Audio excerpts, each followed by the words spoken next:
The Silent Forge. The stars had always watched in silence. For centuries, the vast emptiness of space remained undisturbed by the small blue planet called Earth. Humanity, once confined to their cradle world, had been struck down when they dared to venture beyond. 27 years ago, the Corval Imperium found Earth's first interstellar colony and eliminated it without warning or mercy. When Earth protested, the Corval sent a message, a kinetic bombardment that shattered the northern hemisphere and killed billions. Deep beneath the Pacific Ocean floor, in a facility known only as the Forge, Director Alexis War stood before a massive viewscreen displaying humanity's response. It had taken nearly 3 decades of silent work, of resources hidden from the watchful eyes above, of brilliance and determination forged in the crucible of grief. The Nemesis. It wasn't just a ship, it wasn't just a weapon. It was the physical manifestation of humanity's refusal to disappear. Black as the void itself, the vessel stretched over 7 km from bow to stern, its hull composed of materials that shouldn't exist according to known physics. The Nemesis absorbed light rather than reflected it, a shadow given form and purpose. Final systems check complete, announced Chief Engineer Marcus Okafor, his voice echoing through the command center. All green across the board. War nodded without speaking. Words seemed inadequate for this moment. 27 years of her life had led to this day. She had been a young physicist when the Corval struck. Her family had been in Toronto. She remembered watching the city disappear in a flash of light from an orbital relay feed before communications went dark. Captain Chen has boarded and assumed command, Marcus continued. Crew complement is at 100%. Launch window opens in 30 minutes. In the captain's quarters aboard the Nemesis, Miranda Chen fastened the final button on her uniform, dark blue with silver trim, the colors of Earth's unified defense force. At 42, she carried herself with the quiet confidence of someone who had nothing left to lose. Her parents had been astronauts on humanity's first extrastellar vessel. She had been 16 when the Corval eliminated them without warning. "Captain to the bridge," came the announcement over the ship's comm system. The corridors of the Nemesis were unlike any vessel before it. Where most ships emphasized utility, this one carried subtle touches of elegance. Humanity's finest achievement would also showcase humanity's spirit. Subtle lighting illuminated artwork along the bulkheads, pieces saved from museums destroyed in the attack. Each step through the ship was a walk through what remained of human culture. The bridge crew stood as Chen entered, 12 men and women, each selected not just for their skills but for their connection to the attack. Each carried a personal reason to be here. She nodded once and they took their stations. "Status report," Chen ordered as she settled into the command chair. Lieutenant Commander Hiroshi Nakamura, her executive officer, approached with a data pad. "All systems nominal, Captain. The Forge report's launch window is clear. Orbital defense grid is prepared to create our exit corridor." Chen took the data pad, scanning the final preparations. "And our passenger?" "Ambassador Reynolds is secured in his quarters. He's reviewed the first contact protocols and stands ready." Chen handed back the data pad. "Very well, begin launch countdown, T-20 minutes." High above Earth in geosynchronous orbit, the Corval monitoring station maintained its vigilant watch. For nearly 3 decades, the 4-person crew had observed the defeated planet, ensuring compliance and submission. Commander Vexer found the assignment tedious but necessary. Humans had proven surprisingly resilient after the punishment. Rather than collapsing entirely, they had stabilized, rebuilt, and maintained a primitive but functional global civilization. "Commander," called sensor technician Zhou, "I'm detecting unusual energy fluctuations in the Pacific Ocean region." Vexler moved to the sensor station with 4 quick strides of his long, jointed legs. Probable cause: unknown. Signatures don't match any known human technology. Tectonic activity is also unlikely given the pattern. Increased scan resolution. Alert Imperial Command of a potential anomaly. Before Zal could comply, the station systems suddenly went dark. Emergency lighting activated a moment later. "What happened?" Vexer demanded. "Unknown, Commander," replied Zhou, frantically working his console. "Some kind of electromagnetic pulse, but nothing like I've ever seen." Outside the station's viewport, space itself seemed to darken as water erupted from the Pacific far below. In the Forge's command center, Director War watched as massive hydraulic platforms lifted the Nemesis toward the surface. 3 kilometers of water parted as the vessel rose, a technological leviathan emerging from the depths. The Corville observation platform has been neutralized, reported a technician. Localized disruption field holding steady, their communications are blocked. War nodded defense grid status. Satellite network is primed, exit corridor is established. All orbital debris has been cleared from the flight path. The Nemesis breached the surface, water cascading off its massive hull like waterfalls. Throughout what remained of humanity's cities, people stopped and watched their screens as public feeds showed the vessel rising. No attempt was made to hide this moment. The time for secrecy had ended. On the bridge, Captain Chen felt a slight vibration as the ship fully emerged. Initiate gravitational compensation systems. Begin atmospheric ascent sequence. Despite its enormous size, the Nemesis rose with surprising grace. Propulsion systems, unlike anything humanity had publicly revealed before, pushed against Earth's gravity. The ship accelerated upward quickly, breaching the cloud layer. Atmospheric exit in 30 seconds, reported Lieutenant Sarah Oko from the navigation station. Corville platform is still offline. Maintain course, Chen ordered, her eyes fixed on the main view screen as blue sky darkened to black. Stars appeared no longer obscured by atmosphere. Deploy sensor array full spectrum sweep. Ship shuddered slightly as massive sensor panels unfolded from recess compartments along the hull. The Nemesis didn't just see with electromagnetic radiation. It felt gravitational waves, detected quantum fluctuations, and mapped subspace distortions. Captain, called Lieutenant Oko, tension evident in her voice. Multiple contacts detected at the edge of the system. Configuration matches Corville patrol vessels. They're on an intercept course. Chen's expression remained impassive. Time to intercept at current velocities. 43 minutes. That's more time than we need. Power up the Chimera drive. Throughout the ship, a low hum began to build as the revolutionary propulsion system activated. Based on principles discovered in the aftermath of the attack, the Chimera drive didn't push the ship through space. It pulled space around the ship. In the Corville Patrol Squadron, Commander Drez watched with growing concern as his sensors tracked the massive human vessel ascending from Earth. Impossible, he muttered, mandibles clicking in agitation. Their technology was primitive, we made certain of it. The vessel's mass exceeds anything in our patrol group, reported his second-in-command. Energy readings are, Commander, these can't be correct. The output levels would match a planetary power grid. Transmit to Imperial Command. Request immediate reinforcements. Drez's compound eyes narrowed as he studied the tactical display.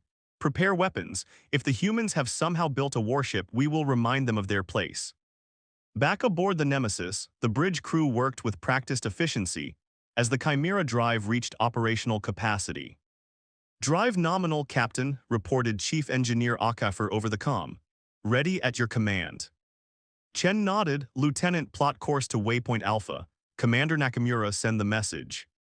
Nakamura moved to the communication station and activated a specific protocol. Across all frequencies, in every language encountered in humanity's brief interstellar experience, a message began to transmit. This is the Earth vessel Nemesis. For 27 years, we have rebuilt in silence. We have remembered those you took from us. We have prepared. Today, humanity returns to the stars not as victims, not as supplicants, but as equals. Any act of aggression against Earth or her interests will be met with appropriate response. We seek neither conquest nor revenge. We seek only our rightful place among the stars. Remember this ship, remember this day. Humanity will be silent no more. As the message completed its broadcast, Chen gave the final order. Engage Chimera drive. Space around the massive vessel seemed to bend and fold. Stars on the view screen stretched and blurred. In a flash of displaced energy, the Nemesis vanished from Earth orbit. In the Corville Patrol Squadron, alarms blared as sensors detected the impossible. Energy spike followed by the human vessel's disappearance. Where did they go? Demanded Commander Drez. Unknown, Commander, nothing on our sensors, no residual warp signature, they're simply gone. Drez stared at the empty space where the human vessel had been moments before. For the first time in his military career, he felt something unfamiliar crawl along his exoskeleton. Fear. At Waypoint Alpha, a remote star system 12 light-years from Earth, the Nemesis emerged from its Chimera-induced journey. The transition was smoother than conventional faster-than-light travel, with none of the spatial distortion that normally accompanied such journeys. Transition complete, reported Lieutenant Oko, all systems nominal. Chen allowed herself a small smile. Begin active scanning, let's see who's in the neighborhood. The human silence was over. The galaxy would soon learn what had been forged in the quiet years, and the stars would never be the same. Echoes across the stars. Word traveled faster than ships across the major galactic powers. The unexpected emergence of a human warship sparked confusion, concern, and in some chambers, outright panic. The Corval Imperium, which had considered Earth a subjugated world, found itself in a particularly uncomfortable position as recordings of the Nemesis spread through communication relays. In the grand chamber of the Corval Imperium, Emperor Exeller clicked his mandibles in agitation as his ministers argued around the circular table. The chamber's vaulted ceiling, designed to emphasize the Emperor's chittering voice, now amplified the chaotic debate. The humans were broken, insisted War Minister Krevak. Our bombardment set them back centuries, this vessel should not exist. Science Minister Vellner's antenna twitched with irritation. Clearly our assessment was flawed. The energy readings from this nemesis indicate technological advancement well beyond their previous capabilities. What matters, interjected Diplomat Minister Exor, is how we respond. The humans have announced their return to interstellar space. They have not directly threatened us, but the implication is clear. Emperor Exceller raised a clawed appendage, silencing the chamber. Send a battle group, find this human vessel, determine its capabilities. If it represents a genuine threat, eliminate it. The humans were given their lesson once. They may require a second. Aboard the Nemesis, Captain Chen studied the star map displayed on the bridge's central holographic projector. Waypoint Alpha had been chosen specifically for its strategic value, an uninhabited system with plentiful resources, positioned at the intersection of several major trade routes. Perimeter sensors are deployed, reported Lieutenant Commander Nakamura. We'll have advanced warning of any approaching vessels. Chen nodded. Begin Phase 2 operations. I want mining drones deployed to the asteroid belt and prepare Ambassador Reynolds for potential first contact scenarios. As crew members moved to comply with her orders, Chief Engineer Okafor approached the command chair. Captain, a word in private. Chen followed Okafor to a side alcove off the main bridge. What is it, Marcus? The Chimera drive performed exceptionally well, but we detected some unusual fluctuations during transition. Nothing dangerous, he added quickly, seeing her expression, but unexpected. The drive isn't just moving us through space. There's something else happening that we don't fully understand. Chen processed this information with a measured nod. Continue your analysis. I want to know everything about these fluctuations. There's something else, Captain. The weapon systems.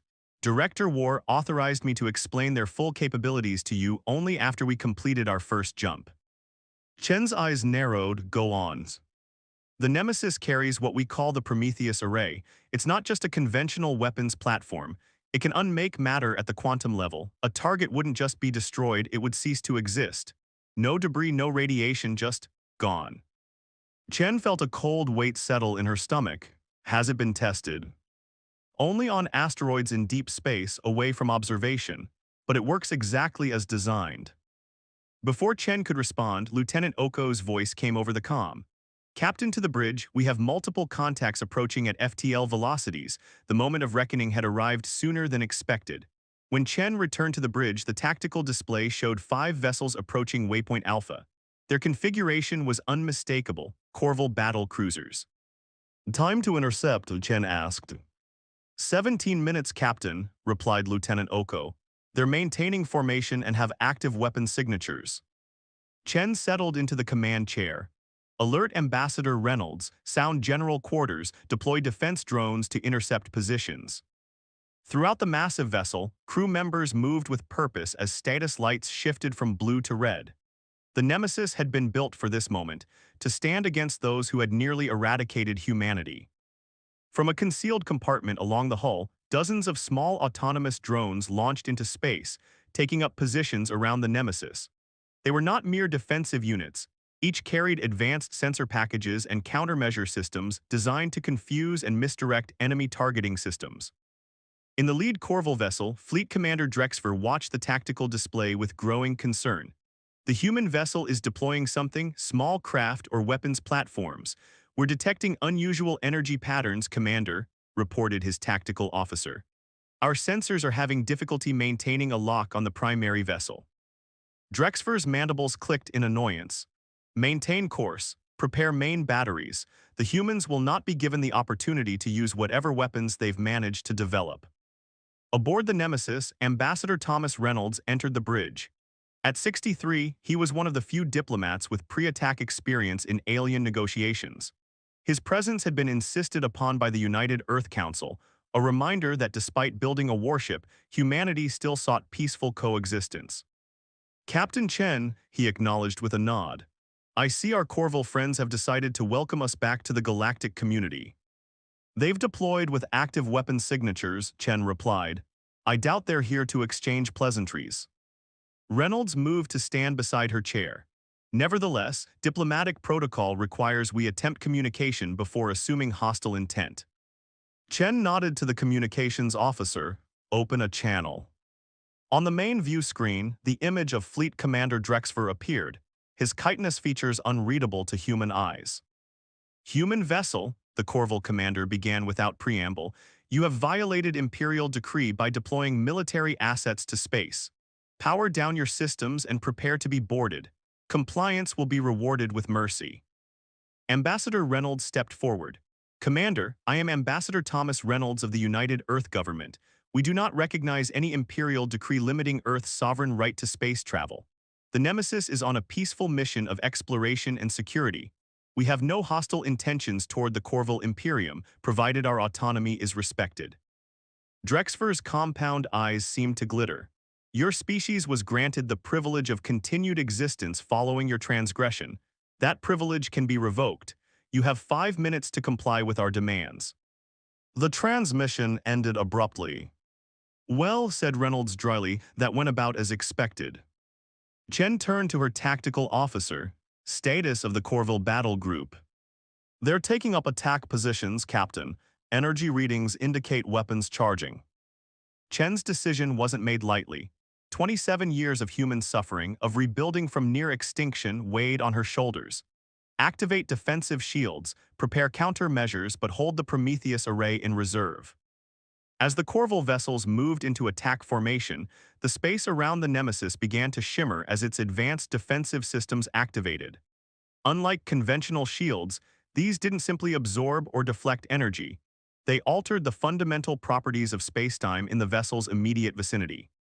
The first Corville cruiser fired, bright lances of particle beams streaking toward the human vessel. Instead of impacting against shields, the beams seemed to bend around the Nemesis, their trajectories altered by the distorted space. No damage reported, the tactical officer announced. Defensive systems functioning at optimal parameters. Chen nodded. Launch countermeasure package Alpha. Target their weapons and propulsion systems only. From the Nemesis, a swarm of microscopic drones deployed, each barely visible to the naked eye. They accelerated toward the Corville vessels, bypassing conventional defenses through their size and speed. Upon reaching their targets, they attached to hull sections containing critical systems and began their work, not destroying but temporarily disabling. Aboard the lead Corville cruiser, systems began failing in cascading sequence. Weapons went offline, engines sputtered and died, communications equipment ceased functioning. What is happening? Demanded Fleet Commander Drexfer as his bridge plunged into emergency lighting. Unknown, Commander, replied his increasingly panicked tactical officer.